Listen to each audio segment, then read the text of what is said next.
The cafe sat on the edge of Columbus like it had given up on trying to be noticed. One flickering sign, two narrow windows fogged by rain, and a door that chimed too softly to announce anyone important. Ethan Walker chose it because it was quiet, inexpensive, and close enough to home that he could leave if Lily needed him. He hadn't chosen it because he believed in the idea of a first date.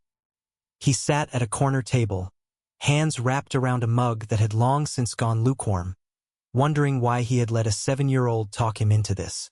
Across from him, the woman hadn't looked up since he arrived. Her shoulders trembled beneath an elegant coat, the kind that didn't belong in places with chipped tables and laminated menus. When she finally lifted her face, mascara traced faint, uneven lines down her cheeks. She didn't rush to wipe them away. She didn't apologize. She looked broken. Ethan shifted in his chair. He wasn't good at this part. He spent his nights tightening bolts, checking gauges, keeping machines from failing when no one else was around to notice. He knew what to do when something rattled or overheated. He did not know what to do when a stranger cried in front of him.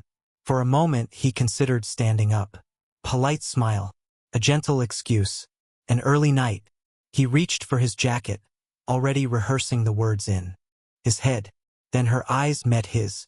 There was no embarrassment in them, no performance, just a quiet, exhausted plea that said, "Please don't leave yet." Ethan settled back into his chair. The cafe was nearly empty. A teenager behind the counter scrolled through his phone, earbuds dangling from one ear. An elderly man sat by the window, staring into the rain as if it were telling him a story only he could hear. The overhead lights flickered once, then steadied. "I'm sorry," the woman said finally, her voice barely above a whisper. "This isn't how I wanted tonight to go." Ethan shrugged, his movements careful, unthreatening. "Wasn't expecting anything particular myself." She let out a breath that might have been a laugh. "That's refreshingly honest." "Honesty's cheaper than pretending," he said. "And I'm usually running on a tight budget." That earned a small smile, fragile but real. She wiped her cheeks with the back of her hand. Her blouse caught the light when she moved, silk and subtle, probably worth more than his monthly rent. Her hair was pulled back neatly like she'd planned for control and lost it somewhere along the way. "You don't look like someone who belongs in places like this," she said. Ethan glanced around the cafe. "That makes two of us." She studied him for a moment. "What do you do?" "I work nights," he said. "Maintenance. Industrial facility on the south side." "Oh," she said, softer now. "Yeah," he replied. "It's not glamorous, but it keeps the lights on." Something flickered across her face at that. He couldn't tell if it was recognition or something closer to pain. "My daughter signed me up for the app," he added, mostly because silence made him nervous. "She found my old phone, figured out my password, and used a picture from 3 years ago, back when I still had some muscle definition." The woman laughed. This time it sounded warmer. "How old is she?" 7. Lily. Saying her name always did something to him. Softened the edges. Reminded him why he kept going when sleep ran thin and the future felt uncertain. "She sounds resourceful," the woman said. "That's one word for it." His phone buzzed on the table right on cue. Lily's face filled the screen, missing teeth and all. Ethan answered without thinking. "Hey, sweetheart. Did you eat?" Lily asked, her voice serious in the way only children could manage. He smiled despite himself. "I'm working on it." "Good. Are you being nice?" "I'm being very nice." There was a pause. "Tell the lady I said hi." He glanced up, embarrassed. The woman was watching him, her eyes bright with something he didn't expect. "She says hi," he said into the phone. "Okay. Don't forget to smile," Lily added, then hung up. Ethan slid the phone back into his pocket. "Sorry." "Don't be," the woman said quietly. "You're lucky." "I know." They sat there a moment longer, the rain tapping gently against the windows. When they stood to leave, it felt natural to walk together. Outside, the air was cold and clean. They followed the path along the Scioto River, city lights breaking into gold and white fragments on the dark water. The sound of traffic faded behind them, replaced by the steady rhythm of footsteps and distant rain. I'm tired. The woman said suddenly.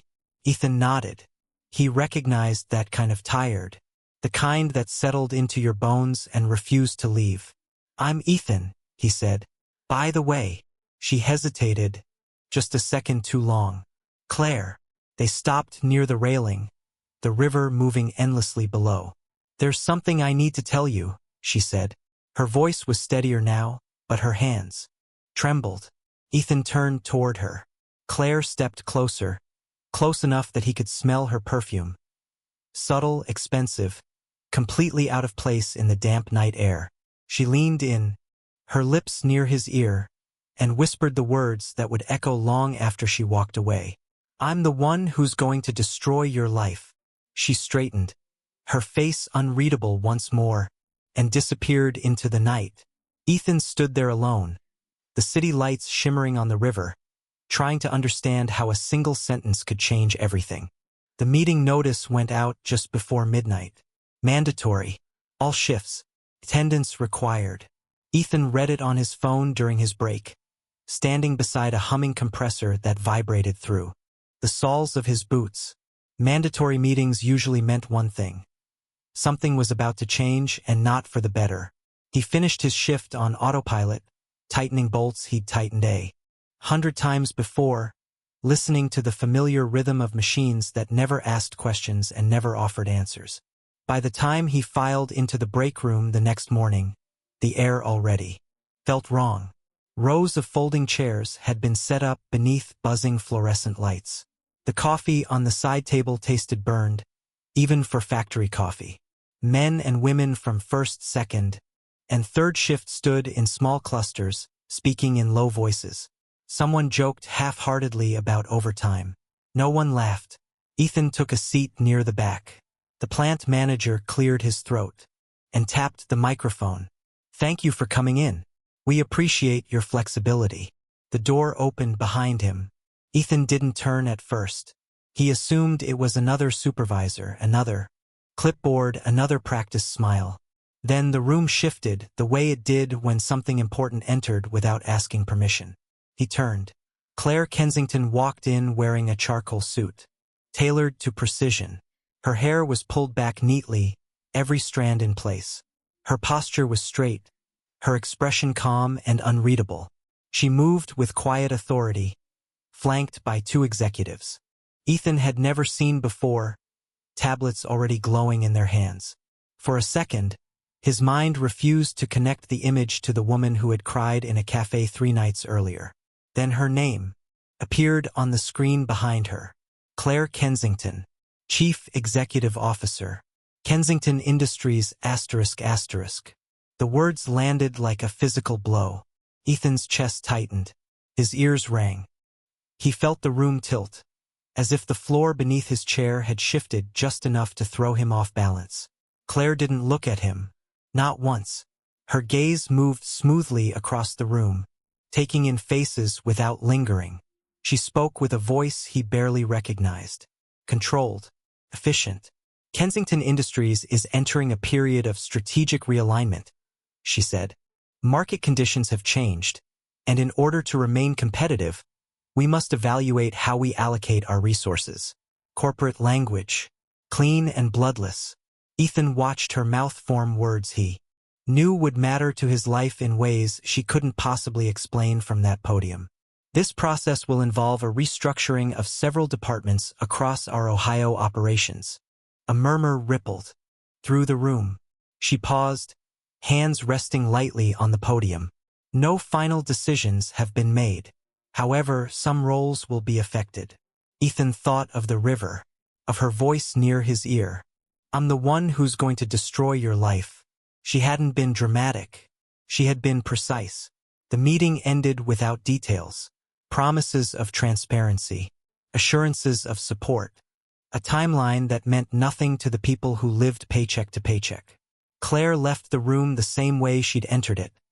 Composed, surrounded, untouchable. Ethan stayed seated long after the chairs around him scraped against the floor. That evening, the apartment smelled like pasta sauce and detergent. Lily sat cross-legged on the living room floor, crayons spread around her like confetti. The lamp beside the couch cast a warm circle of light, softer than the glare of the factory, kinder somehow. Ethan watched her color, the steady concentration on her face, and wondered how long he could protect that look from what was coming. "How was work?" she asked without looking up. "Busy," he said. She nodded, accepting the answer but not entirely believing. Lily had a way of noticing the spaces between words. "You're tired. Always." She smiled. "That means you worked hard." He swallowed. After she went to bed, Ethan sat at the small kitchen table with his laptop open. The hum of the refrigerator filled the silence. He logged into the employee portal, half hoping the meeting had been a bad dream. It hadn't. A notification blinked at the top of the screen. Position status update. He clicked. Asterisk, your role is currently under review as part of the company's restructuring initiative. Further information will be provided within 14 business days. Asterisk. Under review. It sounded temporary, reasonable, almost kind. But Ethan had been around long enough to know what it meant. It meant uncertainty. It meant waiting. It meant being unable to promise a 7-year-old that Saturday pancakes would stay a guarantee. He closed the laptop and leaned back in his chair. The light above the sink flickered once, then steadied. He left it on anyway. Across the city, in an office lit by glass and steel, Claire stood alone at her window. The reflection staring back at her looked like someone else. Someone who knew how to deliver difficult news without letting it show. She pressed her palm against the cool glass and closed her eyes for just a moment. Then she straightened, slipped the mask back into place, and turned toward the future she'd set in motion. Ethan didn't sleep.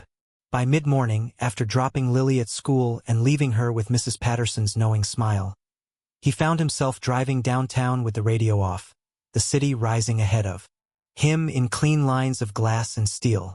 Kensington Industries headquarters stood apart from its neighbors, taller, brighter, confident in the way only money could be. It reflected the gray sky so perfectly it looked unreal, like a promise that didn't belong to the people walking past its doors. Inside, the lobby was hushed. Marble floors, a security desk staffed by men in crisp uniforms. The sound of the street vanished the moment the doors closed behind him. "I'm here to see Clare Kensington," Ethan said. The receptionist glanced at his boots, his jacket. "Do you have an appointment?" "No," he said calmly. "But she'll see me."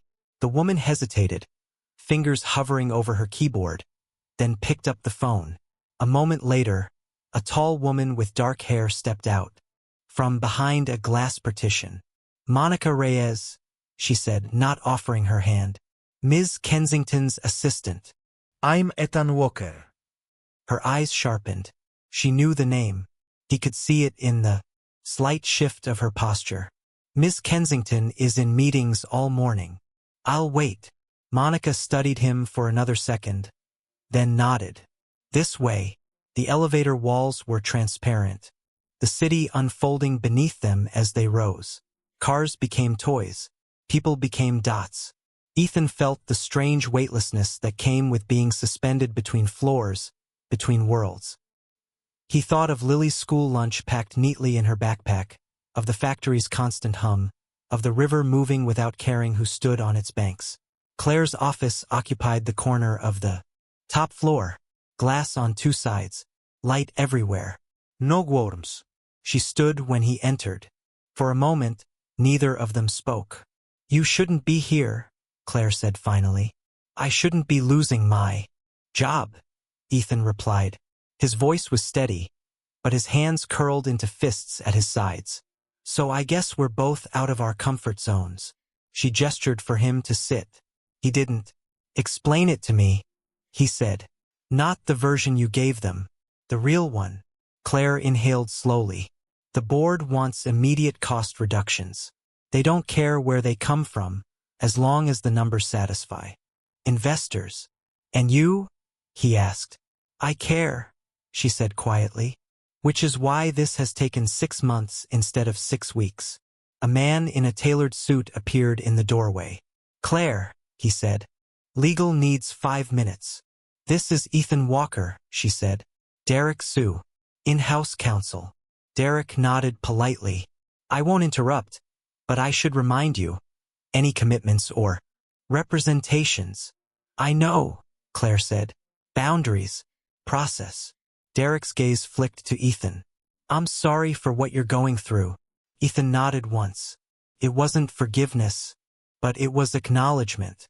Another figure hovered near the doorway, older, silver-haired, with eyes that missed nothing. He didn't enter. He didn't need to. Harrison Crowell, Claire said. Chairman of the board. Harrison smiled thinly. I trust you'll keep this brief, Ethan. I will, Ethan said, because my life isn't an abstract discussion. Harrison's smile didn't change. He turned and walked away. The door closed. Claire moved behind her desk, resting her hands on its smooth surface. I proposed alternatives, she said. Voluntary buyouts, retraining programs, phased reductions through attrition, automation that doesn't erase people overnight. And they were rejected. Too slow, too expensive, too risky. Ethan laughed once, sharp and humorless. Risky for who? For them, she admitted. Not for you. Silence filled the space, thick and heavy. Outside, the city moved on, unaware. My daughter thinks I'm a hero, Ethan said. Not because I do anything special. Because I come home. Because the lights are on when she wakes up. Because I keep my promises. Claire's jaw tightened. I don't expect you to save me, he continued. I don't want special treatment. I want honesty, accountability. That's not how boards work, she said. They vote behind closed doors. They protect themselves. Then open the doors, Ethan said. She looked at him, startled. That would be career suicide. Maybe, he said, but it would be human. He stepped closer, meeting her gaze. Make them say it out loud. Make them look at us when they decide. Let them vote knowing the people affected are watching. Claire felt something shift inside her. Fear, yes, but also clarity. You're asking me to put everything on the line, she said. I know, Ethan replied. I already have. The city hummed beyond the glass, distant and indifferent. Claire straightened, the mask slipping just enough to reveal the woman beneath. I'll think about it, she said. Ethan nodded. It was enough for now. The boardroom was designed to impress people who never stayed long enough to feel uncomfortable. A polished table stretched the length of the room, its surface reflecting the harsh white lights. Overhead, 12 leather chairs sat perfectly aligned, each place marked by a tablet and a glass of untouched water. The walls were glass, but the city beyond them felt distant, muted, as if sound itself had been filtered out. Claire took her seat at the head of the table and folded her hands. Her pulse was steady, or at least she told herself it was. Around her, the board members, settled in men and women with measured expressions, practiced calm. They greeted one another with nods and polite smiles, already calculating what this meeting would cost them. Harrison Crowell sat 2 seats to her right. He leaned back slightly, fingers steepled, watching her as if he already knew the ending. Let's begin, he said. The agenda moved quickly. Numbers, projections, charts that reduced months of labor to neat lines and shaded columns. Claire listened, nodded when required, waited. When the discussion turned to restructuring, she stood. Before we proceed, she said, her voice carrying evenly through the room, I'm requesting a formal vote on the alternative proposal I circulated last week. A murmur passed around the table. We've discussed this, Harrison said smoothly, extensively. We've discussed it, Claire replied. We haven't voted on it. One of the board members frowned. This is highly irregular. So is making irreversible decisions without full accountability, Claire said. I'm asking that each of us go on record. Harrison tilted his head. You're letting this get personal. The words were quiet, precise. They landed exactly where he intended. Claire met his gaze. This is about responsibility. Is it? Harrison asked. Or is this about proving something? You've always had a tendency to confuse leadership with emotional obligation. Perhaps that comes from your upbringing. Having to earn your place. The room stilled. Claire felt the familiar ache rise in her chest. The old memory of being the girl who had learned early that excellence was the only language that earned safety. She drew a breath and let it pass. This is about people, she said, and the consequences of our decisions. She tapped her tablet. The screen on the far wall changed. I've arranged for employee representatives to observe this meeting, she continued. They won't speak unless invited, but they will hear how we decide. Harrison's smile tightened. You're pressuring the board. No, Claire said. I'm asking us to stand behind our choices. The side door opened. Ethan Walker stepped into the room. He wore clean jeans and a pressed shirt, but he couldn't hide the weight of the moment in his shoulders. He took a position near the wall, hands clasped in front of him. He didn't look at Claire. He looked at the table, at the faces that held his future without knowing his name. This is Ethan Walker, Claire said. Night shift maintenance at our Columbus facility. He's here as an observer. Harrison gestured lightly. Make it quick. Ethan nodded. He stepped forward just enough to be seen. I'm not here to argue numbers, he said. His voice was calm, steady. I know you've already done the math.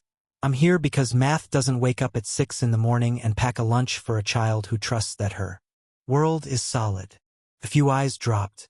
My daughter thinks I keep the lights on, Ethan continued. She doesn't know what restructuring means. She just knows that when things work, people show up. I want you to look at me when you vote. That's all. Silence followed, thick and unyielding. Claire sat down. All those in favor of the alternative proposal, Harrison said. Please indicate. Her hands rose. Claire counted them without blinking. All those opposed. The decision was final. For a moment no one spoke. The lights hummed overhead. A glass of water trembled, slightly as someone set it down. The motion fails, Harrison said.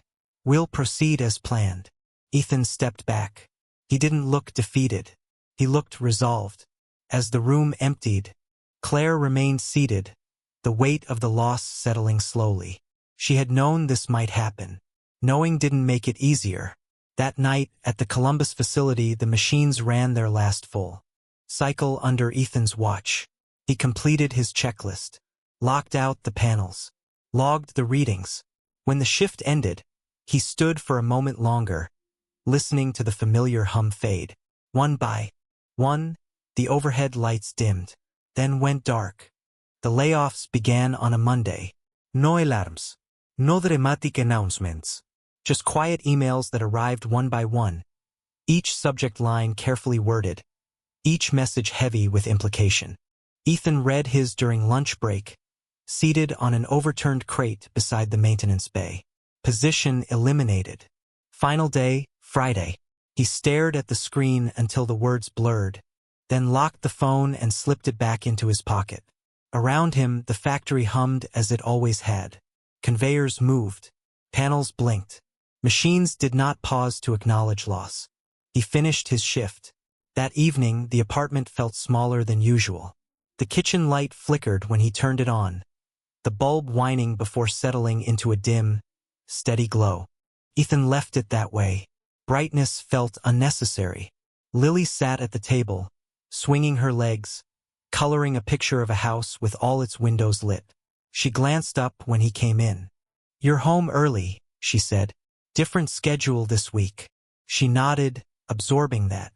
Mrs. Patterson says when people come home early, it means something's changing. Ethan forced a smile. She says a lot of things. Dinner was simple pasta sauce from a jar. Lily ate quietly, watching him in a way that made his chest ache.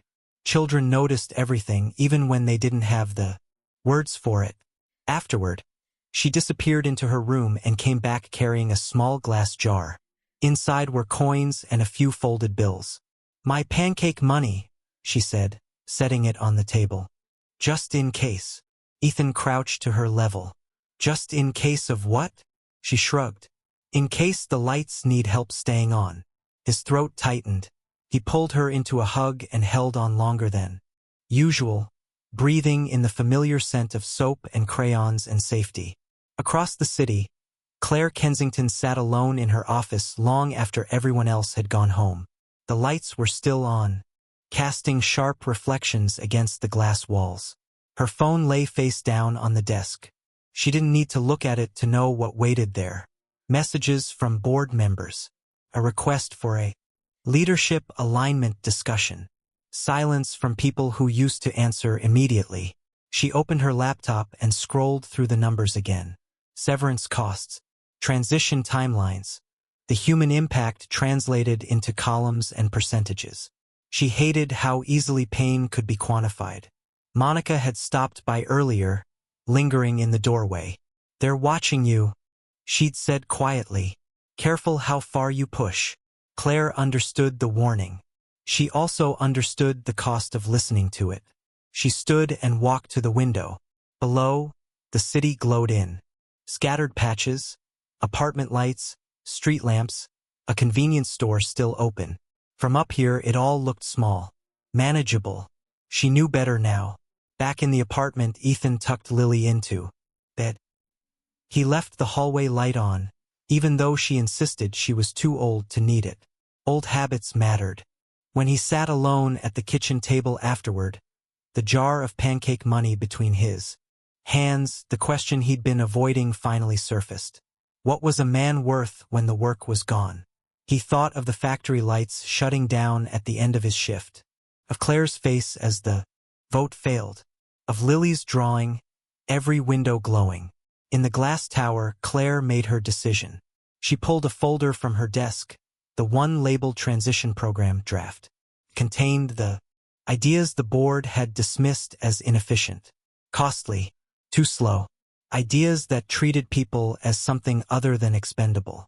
She opened a new email and began to type. To Jamila Brooks. To Derek Sue.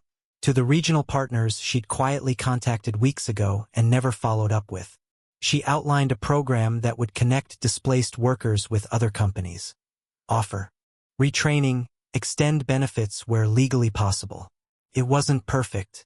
It wouldn't save everyone. It would cost her. Claire hesitated only once, her fingers hovering over the keyboard as the weight of it all pressed down. Then she thought of the lights below her window, of the café on the edge of the city, of a man who had asked her to open the doors. She hit send. Outside, night settled over. Columbus. In one small apartment, a single light burned on in the kitchen. In a glass tower downtown, another did the same. They flickered, but they didn't go out. The transition program didn't arrive with fanfare. It arrived quietly, through forwarded emails and short meetings held in borrowed conference rooms. Jamila Brooks stood at the front of the first session, sleeves rolled up, a stack of printed resumes in her hands. She spoke plainly, without slogans or promises she couldn't keep. "This isn't a miracle," she said, "but it's a bridge." Ethan sat among a dozen others he'd worked beside for years. People who knew the sound of the machines the way sailors knew the sea. Jamila explained how the program worked. Partnerships with local manufacturers, retraining slots, interview guarantees where possible. Derek Sue joined by video outlining timelines and boundaries, careful to say what could be done and what couldn't. For the first time in weeks, Ethan felt something loosen in his chest. 2 days later, he found himself sitting in a bright office across from a hiring manager named Paul. Sunlight streamed through wide windows, illuminating a small plant on the desk and a framed photo of a family at a lake. "Your references speak highly of you," Paul said. "Night shift isn't easy. People who last usually know what they're doing." Ethan answered questions the way he always had, honestly. He talked about systems, preventive maintenance, teamwork. He didn't mention the layoff unless asked. He didn't need to. When the offer came, it was simple. Day shift. Slightly better pay. Health coverage that didn't require constant calculation. He walked out into the afternoon light, stunned by how different the world looked when it wasn't closing in on you. That evening, Ethan met Claire at a café not far from the river. It wasn't the one where they'd first met. This place had large windows and quiet music, the kind you barely noticed until it stopped. They sat across from each other, hands wrapped around mugs. "I got the job," Ethan said. Claire's shoulders dropped, relief flickering across her face before she caught herself.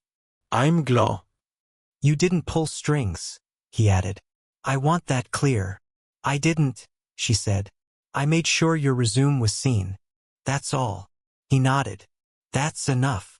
They talked about the program, about Jamila's patience, Derek's careful wording, the calls Claire had taken late into the night and the ones she hadn't returned at all. She didn't frame it as sacrifice, just as consequence. "I may not keep my role," she said quietly. "There are conversations happening." Ethan considered that. "I won't pretend. That doesn't matter," he said. "But I won't let it define what this is." She met his eyes. "What is this?" "Two people who showed up," he said, "and didn't lie when it mattered." They sat in comfortable silence, the afternoon sun casting long shadows across the floor. For the first time, there was no urgency pressing down on them, no secret hanging in the air. Back at the apartment, Lily spread her homework across the kitchen table. Ethan cooked dinner with the radio on low, the familiar hum of normal life returning in small pieces. "You're smiling," Lily observed. "I got a new job." She grinned. "See?" The lights listened. He laughed, surprised by how easily it came. Later, as he tucked her in, Lily hesitated. "Is the lady from the date okay?" Ethan paused. "She's figuring things out." Lily nodded thoughtfully. "I want to meet her." He smiled. "Why?" "Because," she said, settling under the covers. She looked like she needed someone to ask if she ate dinner. Ethan laughed softly and turned off the bedroom light, leaving the hall lamp glowing. That night, he sent Claire a message. "Lily wants to meet you. No pressure." The reply came a minute later. "I'd like that." Outside, the city settled into evening. Lights flickered on in kitchens and living rooms, offices and streets. Not all of them would stay on forever, but enough of them would. Saturday mornings had a sound to them. It was the soft scrape of a chair across linoleum, the low hiss of batter meeting a warm pan, the small, satisfied sigh of a kettle settling into its final note. Sunlight slid through the kitchen window and caught on dust motes that drifted like slow confetti. Ethan stood at the stove, spatula in hand. Lily hovered beside him on a step stool, hair tied back, tongue pressed between her teeth in concentration. Claire sat at the small table with a mug cradled in both hands, watching the two of them as if the scene might disappear if she blinked. "Wait," Lily said. "You flipped too early." Ethan raised an eyebrow. "I've been flipping pancakes longer than you've been alive." "That doesn't mean you're better at it," Lily replied, solemn as a judge. Claire laughed, surprised by the ease of it. The sound filled the kitchen and lingered there, warm as the light. When the bubbles appeared, Lily nodded. Ethan flipped. The pancake landed imperfectly, heart-shaped in a way that looked accidental and deliberate at once. "That one's yours," Lily declared, sliding it onto a plate and pushing it toward Claire. "For me?"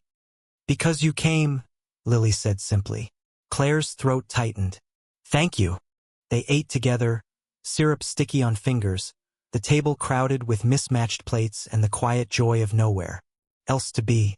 Ethan caught Claire's eye and saw the same thing reflected back at him, an understanding that this, right here, was the point. After breakfast, Lily disappeared into the living room with markers and a poster board. Ethan rinsed dishes while Claire dried, their movements fitting together without comment. "I used to think keeping the lights on meant working until there was nothing left," Ethan said. "And now I think it means knowing when to sit down," he said. "And who to sit with." Claire nodded. Outside, a car passed. Somewhere down the hall, a door opened and closed. Mrs. Patterson knocked mid-morning, a paper bag tucked under her arm. "I made muffins," she announced. "And before you say anything, yes, I know it's too much sugar."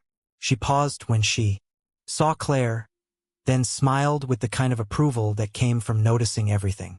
"You must be the lady." "I am," Claire said, standing. "Thank you for the muffins." Mrs. Patterson waved a hand. "We look after our own," she said, then leaned closer to Ethan. "You look lighter." "Different job," he said. "Different light," she corrected. Later, Jamila stopped by to drop off flyers for the next transition workshop. She lingered in the doorway, taking in the scene with a small, satisfied nod. "This is why it mattered," she said quietly. "Not the program. This." Claire walked her out, promising to call to keep pushing where she could. When she returned, Lily held up her poster. It was a drawing of 3 stick figures in a kitchen. All the windows were bright. "That's us," Lily said. Ethan crouched beside her. "You got my hair wrong." "It's artistic," she replied. Claire bent down, tracing one of the drawn windows with her finger. "You kept the lights on," she said to Ethan, and he knew she meant more than the apartment. That evening, as the sun dipped low and the kitchen glowed again, Ethan turned on the lamp by the sink. It hummed once and settled into a steady shine.